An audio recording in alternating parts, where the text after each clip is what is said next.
నీ పేరు? పీకలేరు. ఇంటి పేరు పీకలేరు, వంటి పేరు పాపారావు. టోటల్ గా పీకలేరు పాపారావు. దేవుడి మీద ప్రమాణం చేయండి.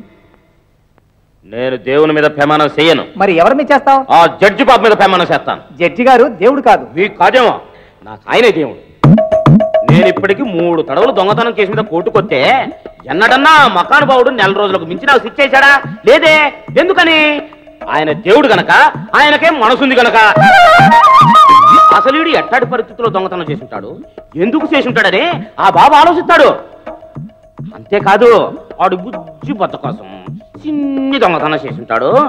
అట్టాడప్పుడు వీడికి శిక్ష ఎందుకు వేయాలి అని నా దేవుడు ఆలోచిస్తాడు. మూర్తి గారు, ఇంకేమైనా ప్రశ్నిస్తారా? లేదు యువర్ ఆనర్, ఇతను ఆర్ట్కి దండం పెట్టి కూర్చుంటున్నా. ముద్దాయి పాపారావు నేరం అంగీకరించినందున అతనికి 29 రోజుల సాధారణ జైలు శిక్ష విధించడమైనది. చూసారా చూసారా, అంతే. 4 రోజుల శిక్ష ఎప్పుడు ఏడా మకానుభావుడు. అందుకే నాకు దేవుడు.